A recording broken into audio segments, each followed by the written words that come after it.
Most people will stay broke, not because they want to, not because they were born into it, but because they never make the decision to get out. That's the sad truth. Now, I don't mean broke in just dollars. I mean broke in mindset, broke in discipline, broke in vision, broke in habits, and broke in action. Let me tell you what keeps 97% of people broke. They do what's easy. They avoid what's necessary. They spend more time on entertainment than they do on education. They complain about their paycheck, but never build a skill. They want the reward, but reject the responsibility. They wait for the government, for the economy, for their parents, their boss, anyone but themselves to change their life. That's the formula for failure. Blame, delay, and comfort. Let me give you the escape plan. It starts with responsibility. You've got to look in the mirror and say, if it's to be, it's up to me. Not your boss, not the weather, not your neighbor. You. Most people stay broke because they avoid responsibility. It's not that they lack potential. It's not that they aren't intelligent or capable. The problem lies in the refusal to take ownership of their situation. When things go wrong, they look outward. They blame the economy. They blame their boss. They blame their childhood, their government, their spouse, even the weather. But as long as a person refuses to accept that their life is the result of their own choices, they remain powerless to change it. Responsibility is not a burden. It is the beginning of freedom. It is the moment when a person says, no more excuses, this is on me. People who stay broke often spend more energy crafting excuses than building solutions. They talk about how the odds are stacked against them, how someone else had more opportunity, how life has been unfair. And maybe it has. Life is not always fair. But success doesn't come to those who wait for fairness, it comes to those who decide they're going to succeed anyway. That decision starts with responsibility. When you say, I am where I am because of what I've done, you also unlock the power to say, and I can go somewhere new by doing something different. Taking responsibility doesn't mean beating yourself up. It means being honest.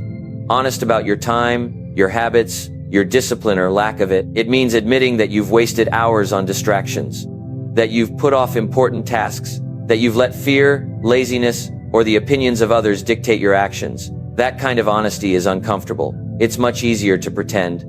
To say, the system is broken, or the rich are lucky, or I just haven't gotten my big break yet. But none of that moves you forward. Ownership does. People who escape poverty, who rise out of lack and into abundance, all have this one trait. They stop waiting. They stop waiting for someone to hand them a solution. They stop waiting for ideal conditions. They stop waiting for motivation to magically appear. They act, even when they don't feel ready, even when they're tired, even when it's hard. They look in the mirror and say, if my life is going to change, it's going to be because I made it change. There is something powerful about understanding that no one is coming to save you. No one owes you anything. Your success is your job. Your growth is your job.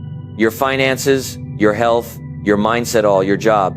And while that might feel overwhelming at first, it is actually the most liberating truth.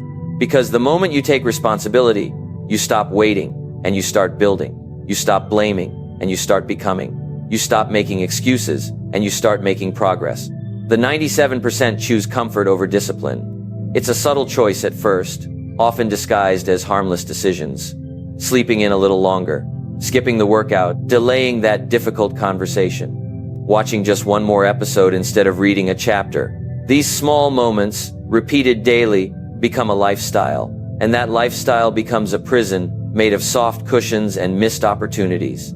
Comfort feels good in the moment, but it robs you of long-term rewards. Discipline, on the other hand, is uncomfortable in the short term but pays dividends that last a lifetime. Most people don't even realize they're choosing comfort.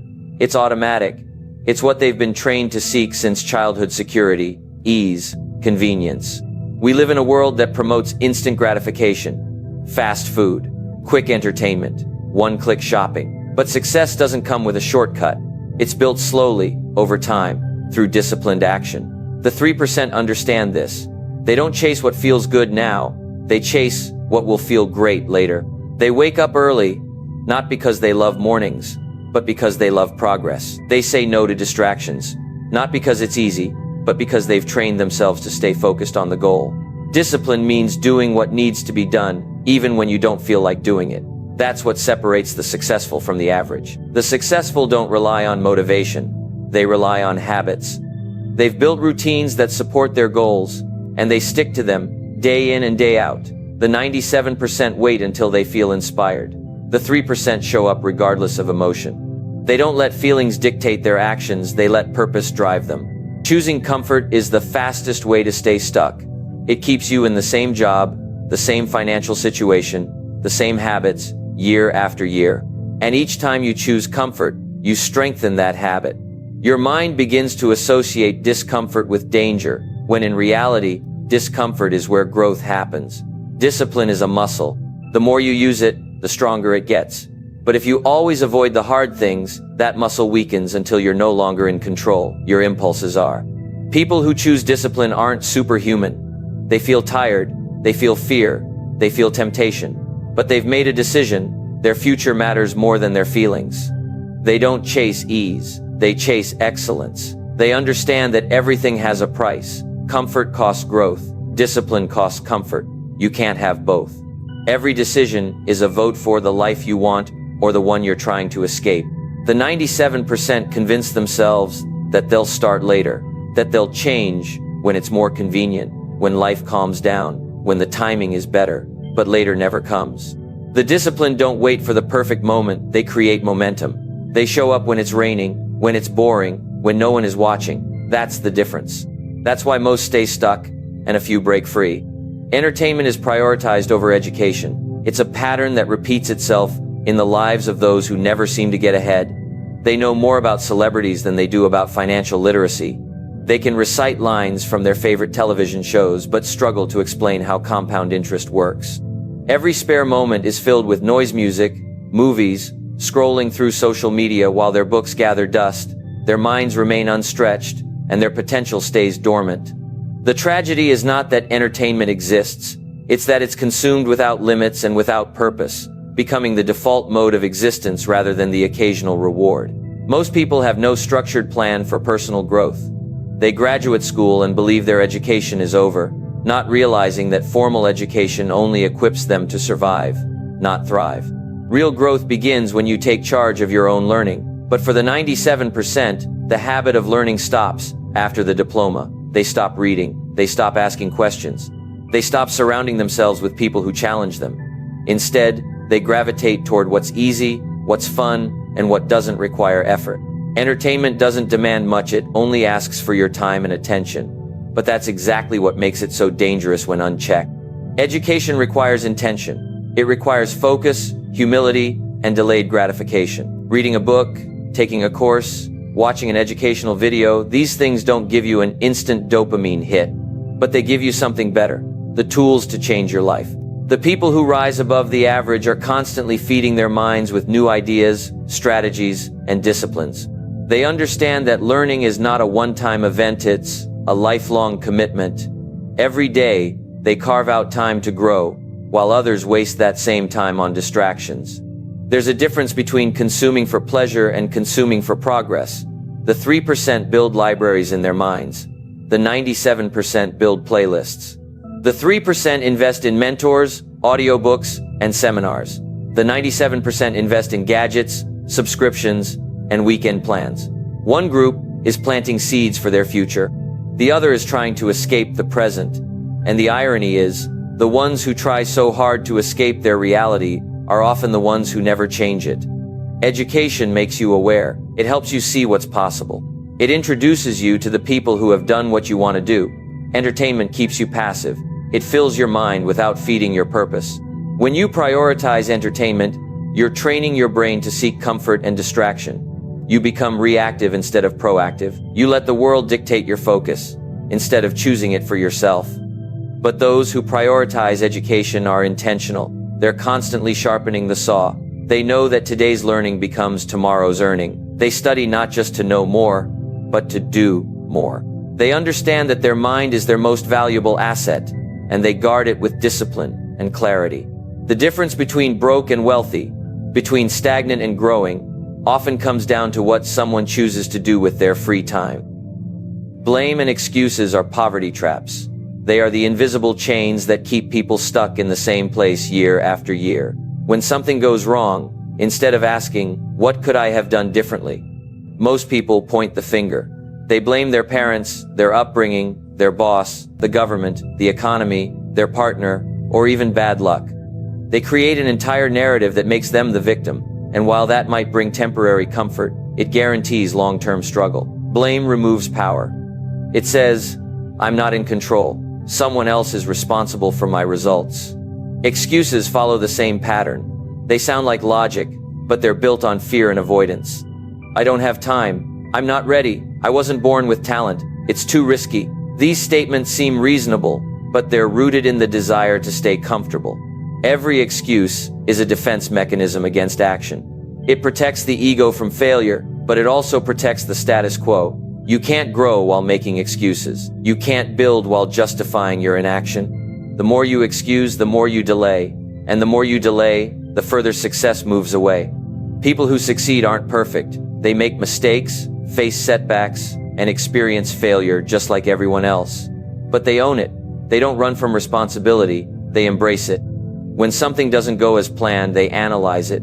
They reflect. They ask tough questions. They adjust. They grow. This is what separates the doers from the dreamers. Dreamers blame and excuse. Doers assess and adapt. Taking ownership isn't easy, but it's the only way forward. Blame gives the illusion of righteousness. It makes people feel justified in their lack of progress. But while they defend their circumstances, time keeps passing. Opportunities go unnoticed.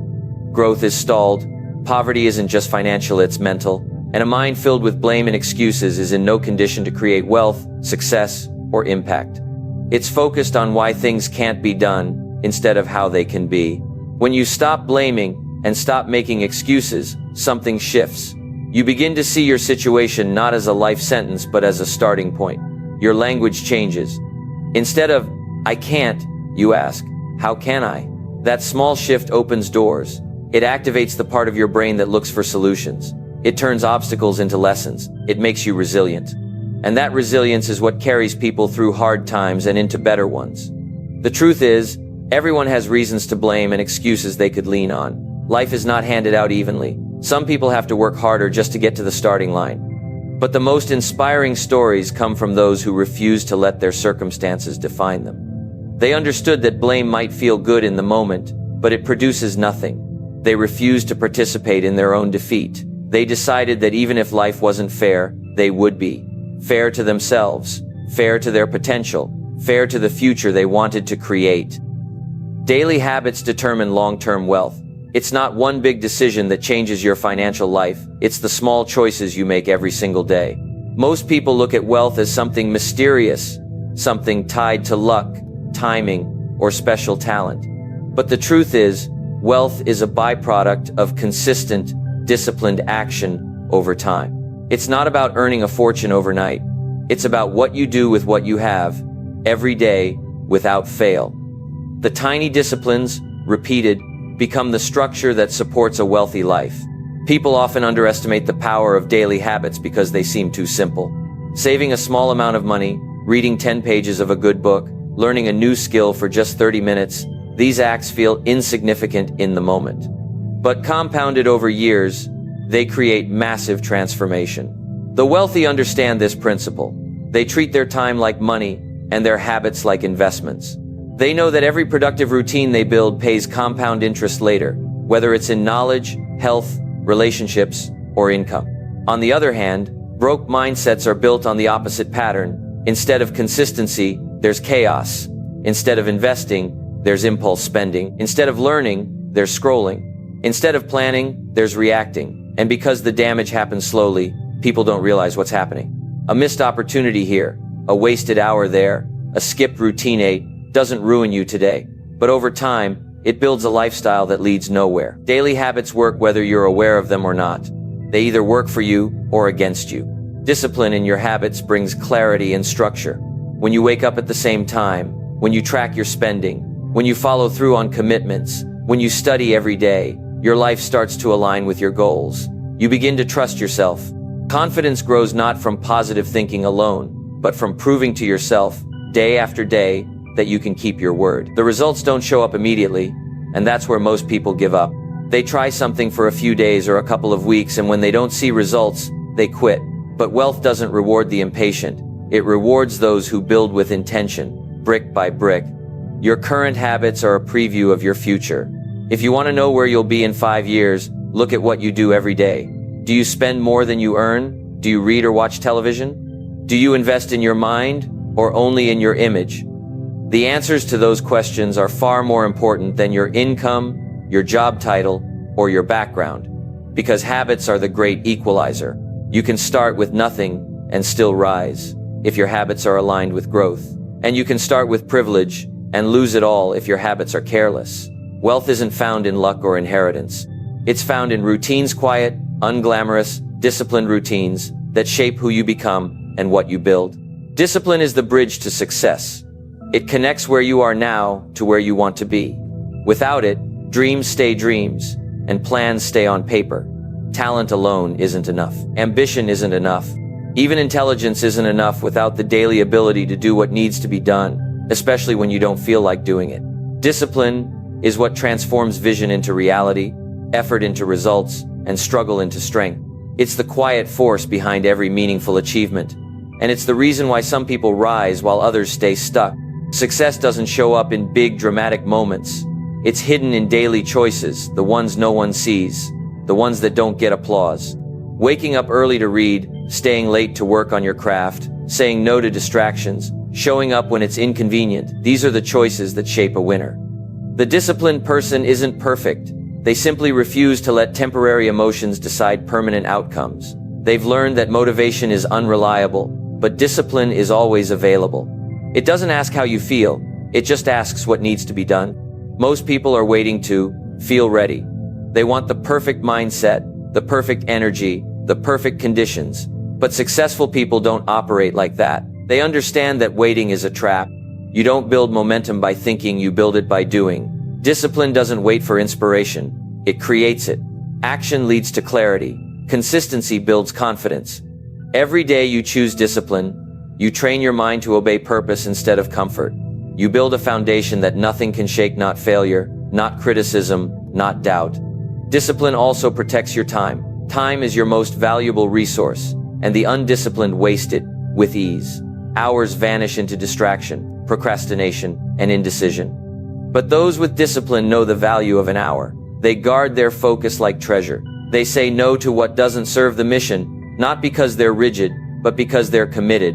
They know that discipline is freedom, not restriction. It's the freedom to move forward, the freedom to create, the freedom to live life on their terms. When things get hard, and they always do, it's not motivation that gets you through. It's discipline. It's the ability to keep going when the results haven't shown up yet. To stay on course when no one's cheering for you. To grind through the ordinary days that build extraordinary lives. That's the bridge. And most people don't cross it. They stop halfway. They get tired. They get distracted. They go back to comfort. But those who finish the race, who reach their goals, who build something real, they're the ones who walk the bridge every single day. They don't sprint. They don't skip steps. They walk with consistency, one disciplined step at a time. Discipline is the foundation of every great story. It's what builds champions, leaders, creators, and visionaries. Not talent, not luck, not shortcuts, just relentless, daily discipline. When others fold, the disciplined keep going. When the noise gets loud, they stay focused. When the pressure rises, they trust their routine. Financial literacy is ignored by the majority. It's not that people lack the intelligence to understand money, it's that they never make it a priority. They learn how to earn it, spend it, and wish for more of it, but rarely how to manage, multiply, or protect it. Most schools don't teach it. Most families don't talk about it. So people grow up with habits that guarantee financial struggle. They live paycheck to paycheck, not because they have to, but because no one ever taught them there was another way. Money becomes a mystery, a stressor, a source of anxiety, instead of a tool for freedom and growth. Those who remain broke often treat money emotionally. They make spending decisions based on feelings rather than principles. If they feel bored, they buy. If they feel stressed, they treat themselves. If they feel insecure, they try to prove something through purchases. This emotional relationship with money keeps them in a cycle of short-term satisfaction and long-term regret. Financial literacy breaks that cycle. it replaces emotion with strategy. It teaches you how to separate your wants from your needs, how to delay gratification for greater gain, and how to make money decisions that serve your future instead of just your present. Basic financial principles are not complicated. Spend less than you earn, save a portion of every dollar, avoid bad debt, invest early and consistently, understand where your money is going. These ideas could fit on one page, yet most people never apply them. Not because they're hard to understand, but because they require discipline, awareness, and a shift in mindset. Financially literate people see money as a game of decisions, not just dollars. They track their spending. They study wealth. They learn from those who've built financial freedom, and they apply those lessons to their own lives, even if they're starting small. The 3% make financial literacy a habit. They read books on money. They listen to experts. They know what assets and liabilities are.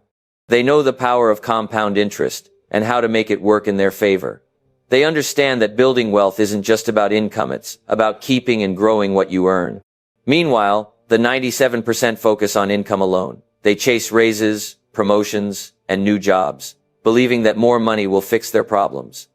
But without financial literacy, more income often just leads to more spending. The lifestyle inflates, the problems stay, and the financial stress never really leaves. Ignoring financial literacy has real consequences. It leads to debt, dependence, and missed opportunities. It limits your choices and puts your future in someone else's hands. But learning about money puts you in control. It gives you options. It allows you to say no to what doesn't serve you, and yes to what moves you forward. It builds confidence and security.